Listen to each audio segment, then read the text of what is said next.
नमस्कार, मैं अर्चना चतुर्वेदी, उप महानिरीक्षक पंजीयन, मुख्यालय भोपाल, पंजीयन एवं मुद्रांक विभाग, वाणिज्यिक कर विभाग, मध्य प्रदेश।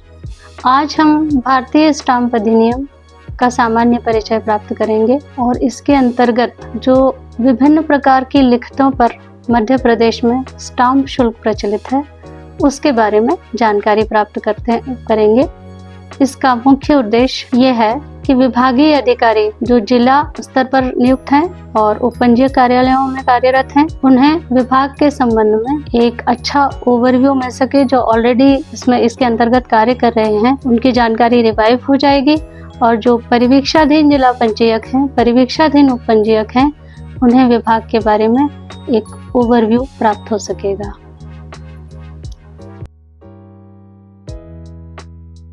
भारतीय स्टाम्प अधिनियम के उद्देश्यों को हम समझते हैं। ये इन उद्देश्यों को पूरा करता है, जैसा कि अभी जिक्र हुआ था, राजस्व उत्पादन। चूंकि संपत्ति के लेन देन से संबंधित लिखतों पर स्टाम्प शुल्क का भुगतान आवश्यक होता है। ये स्टाम्प शुल्क हमारे राजकोष में जमा होता है, तो सरकार के लिए ये राजस्व के स्रोत के रूप में कार्य करता है। समव्यवहारों का विनियमन, ये अधिनियम विभिन्न लिखतों पर स्टाम्प ड्यूटी लगाकर ट्रांजैक्शन को नियंत्रित करता है। रिकॉर्ड में आते हैं ट्रांजैक्शन और इनके माध्यम से एक डेटाबेस जनरेट होता है। कानूनी फ्रेमवर्क, ये स्टाम्प ड्यूटी के अधिरोपण, संग्रह और निर्णय के लिए एक कानूनी फ्रेमवर्क प्रदान करता है। अनुपालन प्रवर्तन, ये अधिनियम निर्धारित प्रक्रियाओं और दंडों के माध्यम से स्टाम्प शुल्क के नियमों का अनुपालन सुनिश्चित करता है। आर्थिक स्थिरता, निष्पक्ष और पारदर्शी संव्यवहार की सुविधा प्रदान करके ये आर्थिक स्थिरता और विकास में योगदान देता है। इस मॉड्यूल में हम समझ चुके हैं कि भारतीय स्टैंप अधिनियम का मुख्य उद्देश्य राजस्व उत्पादन और संव्यवहारों का विनियमन करना है।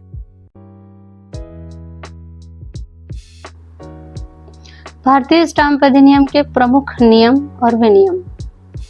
भारतीय मुद्रांक अधिनियम के प्रमुख नियमों और विनियमनों में शामिल है लिखत की प्रकृति अनुसार उस शुल्क निर्धारण की व्यवस्था, शुल्क के भुगतान का समय, यानी कि लिखत को निष्पादित करते समय या उससे पहले मुद्रांक शुल्क का भुगतान किया जाना चाहिए, ये प्रावधान।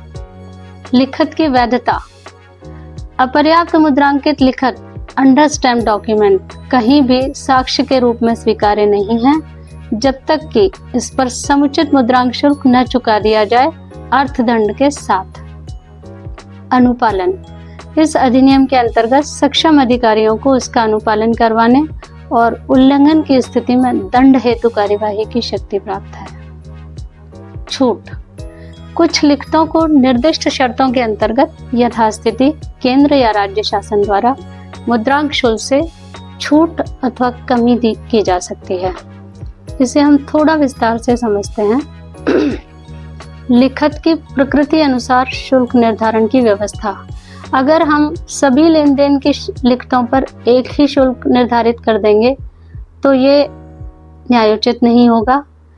कुछ लिखतें ऐसी होती हैं जिनमें संपत्ति का एब्सोल्यूट राइट ट्रांसफर होता है, जैसे कि सेल डीड, विक्रय पत्र, जैसे कि दान, जिसको वापस नहीं लिया जा सकता। तो ऐसे इंस्ट्रूमेंट्स जो हैं वो स्ट्रॉन्ग चार्ज क्रिएट करते हैं और ऐसे इंस्ट्रूमेंट्स पर स्टाम्प शुल्क की दरें अधिक होनी चाहिए और ऐसा है भी। तो इसलिए लिखत की प्रकृति के अनुसार शुल्क निर्धारण की व्यवस्था है। और शुल्क के भुगतान के समय का हम अगर बात करें तो जब किसी लिखत को निष्पादित करते हैं, यहाँ निष्पादन का आशय समझ लीजिए। निष्पादन का अर्थ है हस्ताक्षर करना। कोई दस्तावेज, संपत्ति के लेन देन से संबंधित दस्तावेज को जब लिखा गया तो उसे लिखने वाले यानी जिनकी ओर से ये लिखा गया है वो उस पर हस्ताक्षर अपने अंकित करते हैं। इसका अर्थ है कि वो उस ट्रांजैक्शन को स्वीकार कर रहे हैं, ये उनका निष्पादन है। तो जब हम निष्पादित करते हैं किसी डॉक्यूमेंट को तब हमसे अपेक्षित होता है कि या तो उस समय या उससे पहले मुद्रांक शुल्क का भुगतान कर दिया जाए। उसके बाद की तिथि में अगर स्टाम्प पेपर खरीदेंगे तो वो मान्य नहीं होंगे। लिखत की वैधता, जैसे मान लीजिए दो लोगों के बीच में कोई अनुबंध, विक्रय का अनुबंध निष्पादित हुआ और उस पर जो शुल्क लगाना चाहिए वो नहीं लगाया, सादे कागज पे निष्पादित कर दिया। और ऐसे अनुबंध में फिर विक्रेता अगर मुकर जाता है मान लीजिए और किसी और को बिक्री कर देता है, तो क्रेता के पास ये अधिकार नहीं है कि वो उस अमुद्रांकित दस्तावेज को कहीं ले जाकर प्रस्तुत करे और कहे कि नहीं देखो मेरा हक बनता था, मेरे साथ अनुबंध किया था, अभी वो अनुबंध की अवधि समाप्त नहीं हुई है, इन्होंने किसी और को बेच दिया। वो साक्ष्य में ग्रहण नहीं किया जाएगा अगर उस पर स्टाम्प ड्यूटी प्रॉपर नहीं लगी होगी और वो भी निष्पादन की तिथि या उससे पूर्व। यह है इसका अर्थ। स्टाम्प अधिनियम के अंतर्गत जो भी प्रावधान है उनका अनुपालन करवाने के लिए भी एक्ट में प्रावधान दिए हुए हैं। अगर नहीं करते हैं पालन तो उस स्थिति में दंड का भी प्रावधान है और कहाँ कहाँ किस स्थिति में कौन कौन दंड देने के लिए सक्षम है ये अधिनियम की विविध धाराओं में निर्धारित है। कुछ विशिष्ट वर्ग के लिखतों के संबंध में शासन को छूट देने का अधिकार दिया गया है। राज्य शासन को यह अधिकार दिया गया है कि राज्य सूची से संबंधित लिखतों पर स्टाम्प शुल्क से या तो वो पूरी तरह छूट दे सकती है या कमी कर सकती है। ये प्रावधान भारतीय स्टाम्प अधिनियम की धारा 9 की उपधारा 1 के खंड क में दिया हुआ है। इस मॉड्यूल में हमने जाना कि भारतीय स्टाम्प अधिनियम के तहत लिखत पर शुल्क का निर्धारण उसकी प्रकृति के अनुसार होता है और शुल्क का भुगतान समय पर करना जरूरी है। भारतीय स्टाम्प अधिनियम के अंतर्गत मुद्रांक शुल्क का भुगतान करने के आसान चरण। मुद्रांक शुल्क का किस तरह से भुगतान किया जाना चाहिए या किया जाता है उसे हम समझते हैं। संपत्ति के मूल्य और संव्यवहार की प्रकृति के आधार पर मुद्रांक शुल्क की गणना की जाती है। फिर जब एक बार गणना हो गई, हमें पता चल गया कि हमें कितने शुल्क का भुगतान करना है, तो अब हमें स्टाम्प खरीदने हैं। तो हम कहाँ से खरीदेंगे? तो उसके लिए शासन के सक्षम अधिकारियों द्वारा अनुज्ञप्त विक्रेताओं से ही ये प्राप्त किए जा सकते हैं। और वो सक्षम अधिकारी कौन है? Collector of stamp. और कलेक्टर ऑफ स्टाम्प हम किसे कहते हैं? पंजीयन और मुद्रांक विभाग में जिन जिला पंजीयकों की नियुक्ति होती है उन्हें कलेक्टर, स्टाम्प अधिनियम के अंतर्गत जिसे कलेक्टर के रूप में परिभाषित किया गया है, उसके अधिकार प्रत्यायोजित किए गए हैं, तो उन्हें हम कलेक्टर ऑफ स्टाम्प कहते हैं। पंजीयन और मुद्रांक विभाग में जिला पंजीयक और वरिष्ठ जिला पंजीयक कलेक्टर ऑफ स्टाम्प कहलाते हैं और उन्हें ये प्राधिकार प्राप्त है। एक पॉइंट और है कि प्रदेश में 2015 से ई स्टाम्पिंग की व्यवस्था लागू है। ई स्टाम्पिंग में मुद्रांक शुल्क का ऑनलाइन भुगतान करने की व्यवस्था है और सेवा प्रदाता के जरिए या स्वयं भी पक्षकार ई स्टाम्प जनरेट कर सकता है, स्वयं ऑनलाइन भुगतान करके। ये व्यवस्था 2015 से लागू हुई थी, जिसे संपदा नाम दिया गया। इसका द्वितीय चरण जो है वो 10 अक्टूबर 2024 से लागू हुआ है, जिसमें संपदा प्रणाली में कई आवश्यक उन्नयन किए गए हैं, जिनके अंतर्गत एक फीचर ये भी है कि अब पक्षकार स्वयं अपने लिए स्टाम्प जनरेट कर सकते हैं। पहले सेवा प्रदाता के जरिए ही ये व्यवस्था थी। भारतीय मुद्रांक अधिनियम का पालन न करने के परिणाम। इस अधिनियम के प्रावधानों का पालन न करने पर जो परिणाम होते हैं उनमें ये चीजें शामिल हैं। अमान्यता, यदि किसी लिखत पर पर्याप्त शुल्क नहीं चुकाया गया है तो उसे किसी भी तरह से साक्ष्य में ग्रहण नहीं किया जा सकेगा, उस पर एक्ट अपॉन नहीं किया जा सकेगा। दंड, केवल पर्याप्त मुद्रांक शुल्क चुकाना भर काफी नहीं होगा। ऐसे मामलों में इसमें अर्थदंड की भी व्यवस्था है या कानूनी परिणामों का भी सामना करना पड़ सकता है। मुद्रांक अधिनियम की धारा 35 व 40 इससे संबंधित है। कार्यकारिता: सक्षम अधिकारी अर्थदंड अधिरोपित कर कमी शुल्क वसूली हेतु संपत्ति जब्त करने, कुर्की, नीलामी या अन्य दंडात्मक उपायों के माध्यम से अनुपालन करवाने में सक्षम है। और ये सक्षम अधिकारी यहाँ पर कलेक्टर ऑफ स्टाम्प है। मुद्रांक अधिनियम की धारा 2 की उपधारा 9 कलेक्टर को परिभाषित करती है और इसकी शक्तियां जिला पंजीयक को प्रत्यायोजित है। इस मॉड्यूल में हमने सीखा कि भारतीय स्टैंप अधिनियम के तहत मुद्रांक शुल्क संपत्ति मूल्य और संव्यवहार की प्रकृति के आधार पर निर्धारित होता है और ई स्टैंपिंग 2015 से लागू है।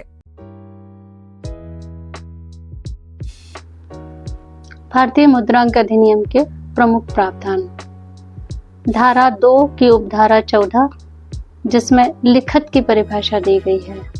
इस परिभाषा को आपकी सुविधा के लिए अक्षरशः पढ़कर सुनाते हैं। लिखत के अंतर्गत निम्नलिखित हैं: ऐसा प्रत्येक दस्तावेज जिसके द्वारा कोई अधिकार या दायित्व सृष्ट, अंतरित, सीमित, विस्तारित, निर्वापित या अभिलेखबद्ध किया जाता है या किया जाना तात्पर्यत है।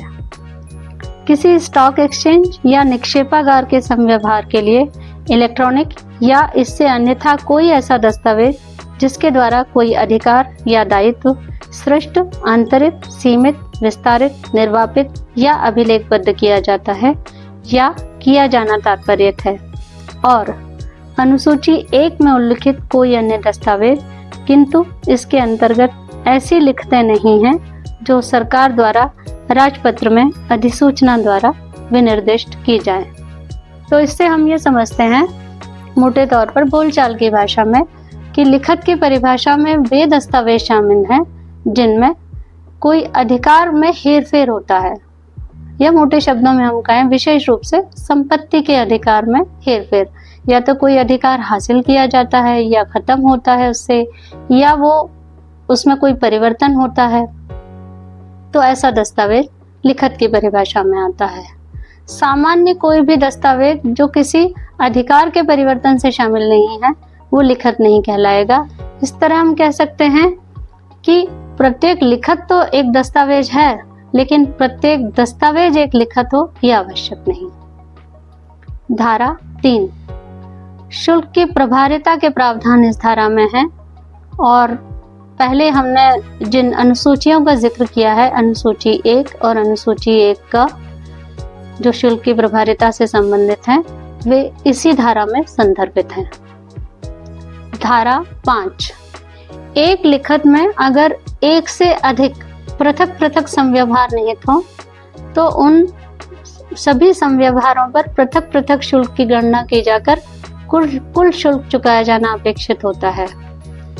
धारा 6 एक लिखत में कोई निहित संव्यवहार अनुसूची के एक से अधिक अनुच्छेद के अंतर्गत यदि आता है तो जिस अनुच्छेद में अधिक शुल्क प्रभार्य है वो लागू होगा। ये प्रावधान धारा 6 करती है। धारा 9 की उपधारा 1 का खंड क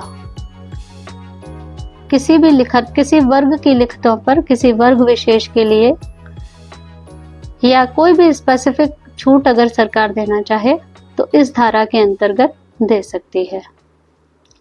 धारा 10 शुल्क के भुगतान के तरीके। शुल्क का भुगतान किस किस तरह से किया जा सकता है, ये धारा 10 में प्रावधानित है। धारा 10 में पूर्व में जो तरीके थे शुल्क के प्रावधान के, या अभी भी ये सेंट्रल एक्ट है तो इसमें अभी भी ये मेंशन्ड है कि कैश के रूप में कर सकते हैं, सेंट्रल एक्ट में ये प्रावधान है। और मध्य प्रदेश के लिए स्टेट स्पेसिफिक जो अमेंडमेंट हुए हैं उसमें फ्रैंकिंग मशीन के जरिए भी शुल्क के प्रावधान की व्यवस्था रखी गई है। और अब जबकि 2015 से ई स्टैंपिंग की व्यवस्था लागू हो गई है तो अब ये व्यवस्था है कि 100 रुपए या इससे ऊपर के अगर आपको स्टाम्प क्रय करने हैं तो वो ई स्टाम्प के रूप में ही होंगे। फिजिकल स्टाम्प 100 रुपए या इससे नीचे के ही उपलब्ध हो सकते हैं। निकट भविष्य में संभव है कि हर अमाउंट के जो स्टाम्प हैं वो ई स्टाम्प के रूप में ही विक्रय हों। निकट भविष्य में ये भी हो सकता है, किंतु धारा 10 जो है वो शुल्क के भुगतान के तरीके विनियमित करती है। धारा 5 और 6 के बारे में भी हमने पढ़ा था। इनका अंतर समझ लिया जाए कि अगर किसी दस्तावेज में किसी प्लॉट के बारे में विक्रय का जिक्र है, फिर किसी और तहसील के किसी और प्लॉट के बारे में भी विक्रय का जिक्र है उसमें, इसी तरह पृथक पृथक कुछ समव्यवहार वर्णित हैं, तो इनमें से प्रत्येक के मूल्य पर शुल्क वसूले जाने की व्यवस्था है। भले ही वो एक ही दस्तावेज में लिखे गए हैं, पर शुल्क प्रत्येक समव्यवहार पर वसूला जाएगा क्योंकि वे पृथक पृथक हैं। धारा 6 उस परिस्थिति में लागू होती है जब कोई ऐसा समव्यवहार वर्णित हो जिसके संबंध में ये संशय हो कि ये कौन से लिखत की श्रेणी में आएगा, ये किस अनुच्छेद के अंतर्गत आएगा। एक से अधिक अनुच्छेद के अंतर्गत आने में का संशय अगर हो तो फिर यह ध्यान रखा जाना होगा कि जिस अनुच्छेद के अंतर्गत अधिक शुल्क प्रभार्य है वो अनुच्छेद लागू होगा। अन्य प्रावधानों के बारे में जानते हैं। धारा 19 ख। धारा 19 क मध्य प्रदेश में बढ़े हुए शुल्क के लिए दायी लिखतों पर शुल्क का भुगतान। मान लीजिए कोई लिखत मध्य प्रदेश से बाहर निष्पादित हुई है और वह मध्य प्रदेश में स्थित किसी संपत्ति से भी जुड़ी है और वो यहाँ एक्ट अपॉन करने के लिए लाई जाती है, तो सबसे पहले ये देखा जाएगा कि मध्य प्रदेश में लागू दर के अनुसार उस पर शुल्क चुकाया गया है अथवा नहीं।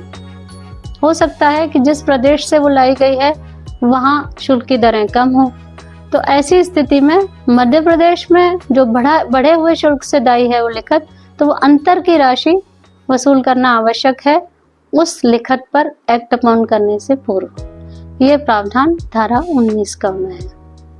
धारा 29 शुल्क की देयता किस पर है। धारा 29 ये बताती है कि किस तरह की लिखत पर कौन पक्षकार शुल्क चुकाने के लिए दायी है। विक्रय पत्र की स्थिति में ये देयता क्रेता पर आती है। बंधक पत्र की स्थिति में बंधक करने वाले पर आती है। पट्टे की स्थिति में जिसके पक्ष में पट्टा निष्पादित हुआ है उस पर आती है। इस तरह धारा 29 में विभिन्न प्रकार के दस्तावेजों पर शुल्क की देयता के संबंध में प्रावधान किए गए हैं। धारा 33 व 38 यदि किसी लोक अधिकारी के पास उसके किसी कार्य के सिलसिले में ऐसी कोई लिखत प्रस्तुत होती है जिस पर समुचित शुल्क नहीं चुकाया गया है, तो ऐसी अपर्याप्त मुद्रांकित लिखत को वो इम्पाउंड करेगा, परिबद्ध करेगा, जब्त करेगा और उसे कलेक्टर ऑफ स्टाम्प के पास भेजेगा। किस कार्य के लिए? उस लिखत पर कितना शुल्क प्रभार्य है इसके अवधारण के लिए और कमी शुल्क वसूली के लिए। धारा 40 ये बताती है कि कलेक्टर ऑफ स्टाम्प के पास जब ऐसी अपर्याप्त मुद्रांकित लिखतें संदर्भित होती हैं तो वो उन पर क्या कार्यवाही करता है। वो ऐसी लिखतों के संबंध में विस्तृत जांच करता है और जांच के उपरांत अगर वो ये पाएगा कि ये लिखत तो पूर्व से ही पर्याप्त मुद्रांकित है, इस पर कोई ड्यूटी और नहीं चाहिए, तो वो उस पर तदाशय का पृष्ठांकन करेगा। और यदि वो ये पाता है कि इस पर समुचित शुल्क नहीं चुकाया गया है तो उस पर कितना शुल्क प्रभार्य है और कितना कमी शुल्क जमा किया जाना है, वो अपने आदेश में इसका विवरण देगा और ये शुल्क जमा कराएगा। जिला पंजीयकों को मध्य प्रदेश में तहसीलदार की शक्तियां दी गई हैं जिनके जरिए वो कमी मुद्रांक शुल्क की वसूली करने में सक्षम है। धारा 49 से लेकर धारा 55 तक स्टाम्प रिफंड से संबंधित प्रावधान दिए गए हैं। यदि कोई व्यक्ति स्टाम्प खरीदता है और किसी कारणवश वो स्टाम्प उसके आशयित प्रयोजन के लिए निष्फल हो जाता है या खराब हो जाता है, या जिन पक्षकारों द्वारा इसे निष्पादित किया जाना था, इस पर लिखत को, वो निष्पादित नहीं करते हैं किसी भी कारण से, अगर वो स्टाम्प उपयोग में लाने लायक नहीं रह गया है, तो उसकी कुछ शर्तों के अधीन रिफंड की व्यवस्था है और इस रिफंड के लिए आवेदन कलेक्टर ऑफ स्टाम्प के समक्ष किया जा सकता है। कलेक्टर ऑफ स्टाम्प यदि ये पाते हैं कि ये निर्धारित समयावधि में प्रस्तुत हुआ है और आवेदक सचमुच पात्र है इसका, तो वो निर्धारित कटौती, जो कि अभी 2% है, कुछ सेक्शंस के अंतर्गत 2% है, कुछ सेक्शन में ये 10% है, तो वो कटौती करके शेष स्टाम्प राशि का रिफंड करने में सक्षम है। धारा 62 से लेकर 70 तक ये धाराएं दंडिक अपराध के संबंध में प्रावधान करती हैं। यदि कोई जानबूझकर ऐसा कोई डॉक्यूमेंट निष्पादित करता है जिसमें स्टाम्प शुल्क नहीं चुकाया गया है, तो ऐसे प्रकरणों में अभियोजन के भी प्रावधान हैं, दंड के प्रावधान हैं। स्टाम्प अधिनियम की धारा 27 और इससे जुड़ी हुई धारा 64 ये बताती है कि किसी लिखत में अगर पक्षकारों द्वारा जानबूझकर स्टाम्प शुल्क को प्रभावित करने वाले तथ्य छुपाए जाएं, तो उन पर अभियोजन किया जा सकता है और 5,000 रुपए तक का जुर्माना इसमें लग सकता है।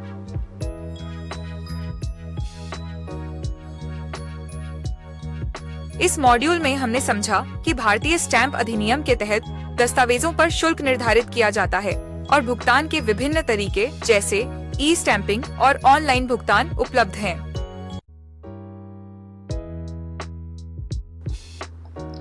भारतीय मुद्रांक अधिनियम के अंतर्गत किए गए निर्णयों की अपील व पुनरीक्षण।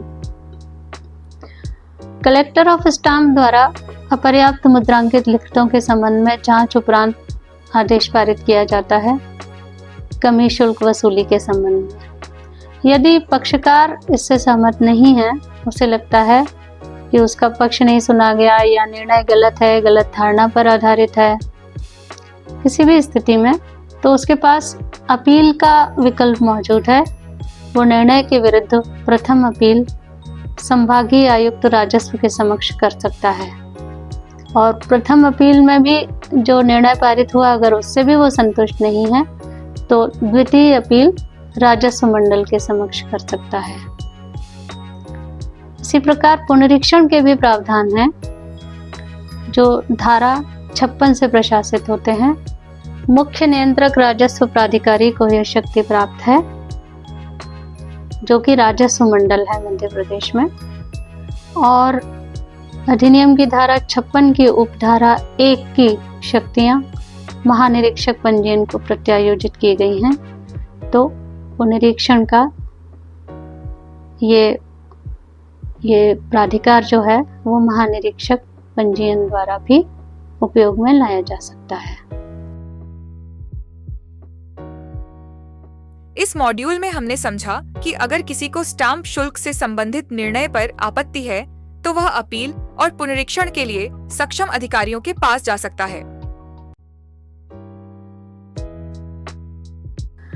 अब हम शेड्यूल 1A अनुसूची 1 का को देखेंगे। इसमें विविध प्रकार की लिखतों के संबंध में कौन कौन से किस किस प्रकार से शुल्क प्रभार्य है ये सूचीबद्ध किया गया है। जैसे कि अभिस्वीकृति, जैसा आप स्क्रीन पर पढ़ पा रहे होंगे, अभिस्वीकृति के भी 2 भाग हैं। तो ऐसी अभिस्वीकृति जो किसी ऋण की रकम या मूल्य में 500 रुपए से अधिक की, जो ऋणी द्वारा या उसकी ओर से या किसी बही में जो बैंककार की पासबुक से भिन्न है या किसी पृथक कागज के टुकड़े पर लिखी जाए या हस्ताक्षरित की जाए, जबकि ऐसी बही या कागज लेनदार के कब्जे में छोड़ दिया गया है, तो ऐसी अभिस्वीकृति के लिए 10 रुपए शुल्क प्रभार्य है। और दूसरे प्रकार की अभिस्वीकृति जो अनुच्छेद 2 में आती है, वो किसी ऐसे अन्य अभिलेख के लेखे जो किसी अन्य अभिलेख के लेखे प्रतिफल के भुगतान की प्राप्ति की हो, जिसे पूर्व में रजिस्ट्रीकृत किया गया हो, तो ऐसी अभिस्वीकृति के लिए 5,000 रुपये शुल्क प्रभार्य है। जैसे किसी पंजीबद्ध अभिलेख में अगर ये लिखा गया हो कि रजिस्ट्री के बाद इतनी रकम दी जाएगी और फिर उस रकम की अभिस्वीकृति दी गई हो, तो ऐसी अभिस्वीकृति पर 5,000 रुपये शुल्क प्रभार्य है। इसी तरह अब आप आगे भी देख सकते हैं विभिन्न प्रकार के दस्तावेजों पर किस प्रकार से शुल्क प्रभार्य है। देखते जाएंगे और समझते जाएंगे। प्रत्येक दस्तावेज का विस्तृत विवरण देना आवश्यक नहीं है। बहुत सारे कुछ मुख्य दस्तावेजों पर ही हम लोग विशेष चर्चा कर लेंगे। दत्तक विलेख है, उस पर 2,000 रुपये शुल्क प्रभार्य है, जो किसी मूल्य पर निर्भर नहीं करता। शपथ पत्र पर 50 रुपये है। करार या करार का ज्ञापन, हम जिसे बोलचाल की भाषा में अनुबंध कहते हैं, अग्रीमेंट, तो इसके भी बहुत सारे भाग हैं। तो आप देख सकते हैं कि अनुच्छेद 6 में ऐसे सभी अनुबंधों पर शुल्क के प्रावधान किए गए हैं। मुख्य रूप से वे अनुबंध जिनसे विशेष वास्ता पड़ता है आम जनता का, वो है संपत्ति के विक्रय से संबंधित अनुबंध। उनके लिए इस अनुच्छेद में प्रावधान है कि वो अनुबंध यदि कब्जा रहित हो तो केवल 1,000 रुपये शुल्क प्रभार्य है, और कब्जा सहित हो तो उस पर हस्तांतरण पत्र की तरह जो अनुच्छेद 25 में दिया गया है उसके अनुसार शुल्क प्रभार्य होता है। ऐसे ही एक महत्वपूर्ण अनुबंध है विकास अनुबंध। ऐसे अनेक अनुबंध देखने में आते हैं जिनमें संपत्ति के मालिक द्वारा या वो अगर पट्टेदार है तो उसके द्वारा बिल्डर से अनुबंध कर लिया जाता है कि वो उसके भूखंड पर विकास कार्य करके संपत्ति निर्मित करे, और संपत्ति के निर्माण के पश्चात ये संभव है कि वो विकासकर्ता को विक्रय का अधिकार भी दे, और ये भी हो सकता है कि वो विकास का अधिकार नहीं दे। तो दोनों ही परिस्थितियों में अलग अलग क्या शुल्क लागू है, ये अनुच्छेद 6 में वर्णित है। 6 के भाग 1 में वे प्रावधान दिए गए हैं जिसमें बिल्डर को विकसित संपत्ति में से कुछ भाग बेचने का अधिकार दिया जाता है। ऐसे अनुबंधों में 2 प्रकार से ड्यूटी का कैलकुलेशन होता है। पहला तो यह है कि संपूर्ण भूमि जिसे विकसित किया जा रहा है उस पर हस्तांतरण पत्र की भांति जो शुल्क लगता है उसका आधा, या बिल्डर को जिस अनुपात में संपत्ति बेचने का अधिकार दिया जा रहा है संपूर्ण भूमि के केवल उस भाग के बाजार मूल्य पर अनुपातिक रूप से जो कन्वेंस पर ड्यूटी लगती है वो, इन दोनों में से जो भी अधिक हो। अगर बिल्डर को अधिकार नहीं दिया गया है तो ऐसे यानी कि भाग 1 के अंतर्गत न आने वाले मामलों के लिए न्यूनतम 1,000 रुपये के अध्ययन रहते हुए विकास के लिए प्रस्तावित संपूर्ण भूमि के बाजार मूल्य पर 0.25% शुल्क प्रभार्य होता है। इसी प्रकार ये अन्य अनुच्छेदों के बारे में भी आप सूची में देख सकते हैं। अनुच्छेद 1 से लेकर अनुच्छेद 64 तक विभिन्न प्रकार के दस्तावेजों पर देय शुल्क के बारे में जानकारी सूची में उपलब्ध है। कुछ प्रमुख दस्तावेजों के बारे में समझ लेते हैं हम लोग जो फ्रीक्वेंटली यूज होते हैं। जैसा कि आपको विदित है, विक्रय पत्र शायद 60 से 65% टोटल दस्तावेजों का लगभग 65% विक्रय पत्र पंजीकृत होते हैं, और ये सबसे इम्पोर्टेंट दस्तावेज है। इस पर मुद्रांक शुल्क 5% की दर से प्रभार्य होता है, और ये अनुच्छेद 25 के अंतर्गत आता है। हस्तांतरण पत्र के अंतर्गत विक्रय पत्र भी आते हैं और हस्तांतरण पत्र पर 5% की दर से मुद्रांक शुल्क प्रभार्य है। अन्य कई अनुच्छेदों में आप देखेंगे कि हस्तांतरण पत्र अनुच्छेद 25 के हवाले से ड्यूटी रेफर की गई है, जैसे विभाजन, एक्सचेंज या विनिमय पत्र हम जैसे कह सकते हैं। इसी तरह भागीदारी विलेख और भी ऐसे अन्य कई अनुच्छेद हैं जिनमें इस अनुच्छेद 25 को रेफर किया गया है ताकि ड्यूटी कितनी लगनी है उस अनुच्छेद के अंतर्गत ये हम कैलकुलेट कर सकें। तो हमने ये जाना कि हस्तांतरण पत्र के अंतर्गत 5% की दर से शुल्क प्रभार्य होता है। इसी तरह विभाजन या बंटवारा, अगर वो परिवार के सदस्यों के मध्य नहीं है तो उस पर भी 5% की दर से शुल्क प्रभार्य होता है। लेकिन बंटवारे से संबंधित अनुच्छेद में जब आप जाएंगे इस अनुसूची में तो उसमें उसे अनुच्छेद 25 से रेफर किया गया है। इसका अर्थ यह है कि उसमें भी 5% की दर से शुल्क लगेगा।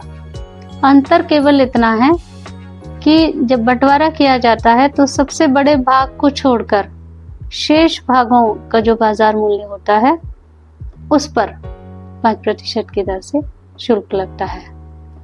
बंटवारे में यदि वह परिवार के मध्य है तो मध्य प्रदेश शासन में अधिसूचना के द्वारा ये शुल्क घटाकर 0.5% कर दिया गया है, जो पहले 2.5% हुआ करता था।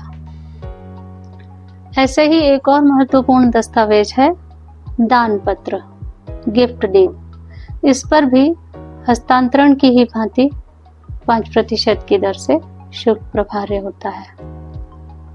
इसी प्रकार लीज डीड, पट्टा विलेख, या हम भाड़ा नोट भी कह सकते हैं, रेंट एग्रीमेंट, किरायानामा, ये लीज की श्रेणी में आते हैं। तो इन पर इनकी अवधि के अनुसार शुल्क प्रभार्य होता है। न्यूनतम शुल्क 500 रुपये है। अनुच्छेद 38 में इसका विवरण दिया गया है। पट्टा विलेख के अंतर्गत ही खनिज पट्टे के लिए स्पेसिफिक प्रोविजन मध्य प्रदेश में 2016 से किए गए हैं, 14 जनवरी 16 से।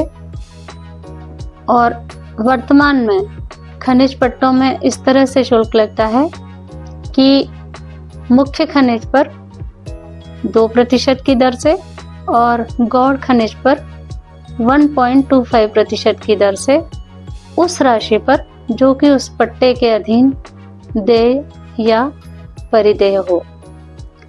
ऐसा ही एक और महत्वपूर्ण दस्तावेज है बंधक पत्र, प्रॉपर्टी को गिरवी रखने संबंधी, जो हम बोलचाल की भाषा में कह सकते हैं। तो बंधक पत्र पर 0.5% की दर से मुद्रांक शुल्क प्रभार्य है लोन अमाउंट पर। ऐसे ही एक और दस्तावेज होता है हक विलेखों के निक्षेप द्वारा बंधक, जिसे हम सामयिक बंधक भी कहते हैं। उस पर शुल्क अभी 0.25% लगता है। कुछ विशेष परिस्थितियों में इसे घटाया भी गया है। इस प्रकार हमने ये जाना कि कुछ विशेष दस्तावेजों पर कितना शुल्क प्रभार्य है। एक और उल्लेखनीय तथ्य यह है कि मध्य प्रदेश में महिला सशक्तिकरण के लिहाज से परिवार में पत्नी या पुत्री को अगर कोई व्यक्ति अपनी संपत्ति में शामिल करता है तो ऐसे विलेख पर शुल्क हस्तांतरण की तरह 5% नहीं लगता, बल्कि केवल 1000 रुपये शुल्क प्रभार्य है। जैसा कि आप लोगों ने शेड्यूल 1A के सूची में देखा, विभिन्न प्रकार के दस्तावेजों पर किस किस प्रकार से शुल्क प्रभार्य है।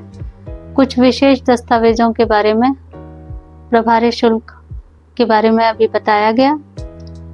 एक और दस्तावेज है हक त्याग, जिसके संबंध में अक्सर संदेह की स्थिति बनती है। हक त्याग पर मध्य प्रदेश में परिवार के मध्य अगर हक त्याग हो तो उस पर शुल्क घटाकर 0.5% कर दिया गया है, 2.5% से घटाकर। हक त्याग कैसे, किन परिस्थितियों में निर्मित होता है, ये समझ लें। जब संपत्ति के कई को ओनर होते हैं, उनमें से कुछ सहस्वामी शेष बचे हुए सहस्वामियों के संबंध में संपत्ति का हक त्याग करते हैं, चाहे वो प्रतिफल लेकर हो या प्रतिफल रहित हो। ऐसा दस्तावेज हक त्याग सृजित करता है और ऐसे हक त्याग के दस्तावेज पर अगर वो परिवार के मध्य नहीं है तो हस्तांतरण की भांति शुल्क प्रभार्य होता है, जिसकी दर 5% है, और अगर परिवार के मध्य है तो 0.5% की दर से शुल्क प्रभार्य होता है, जो धारा 9(1) के अंतर्गत घटाकर किया गया है। तो इस प्रकार आप लोगों ने देखा कि स्टाम्प अनुसूची 1 का विभिन्न प्रकार के दस्तावेजों के बारे में शुल्क निर्धारण करती है। तद अनुसार शुल्क प्रभार्य होने, शुल्क चुका दिए जाने के उपरांत ही दस्तावेज का पंजीयन होना अपेक्षित है। दस्तावेज के पंजीयन से पूर्व समुचित शुल्क चुकाया जाना अनिवार्य है। ये अनुसूची आप लोग विस्तार से अनुच्छेद दर अनुच्छेद, दस्तावेज दर अनुच्छेद अच्छे से समय लेकर पढ़ सकते हैं, समझ सकते हैं। ये रिसोर्स मटेरियल के रूप में उपलब्ध है। धन्यवाद। इस मॉड्यूल में हमने समझा कि विभिन्न दस्तावेजों पर मुद्रांक शुल्क किस तरह से निर्धारित होता है, जैसे विक्रय पत्र, दान पत्र, बंधक पत्र और हक त्याग। कुछ मामलों में शुल्क में छूट भी दी जाती है। हमने इस कोर्स से सीखा भारतीय स्टाम्प अधिनियम 1899 का संक्षिप्त नाम, विस्तार और प्रारंभ, भारतीय स्टाम्प अधिनियम के उद्देश्यों जैसे राजस्व उत्पादन और विनियमन, मुख्य नियमों और विनियमों जैसे मुद्रांक शुल्क का भुगतान और समय, मुद्रांक शुल्क न चुकाने पर दंड और परिणाम, भारतीय स्टाम्प अधिनियम के प्रमुख प्रावधानों जैसे लिखत की परिभाषा और शुल्क निर्धारण, निर्णयों की अपील और पुनरीक्षण प्रक्रिया,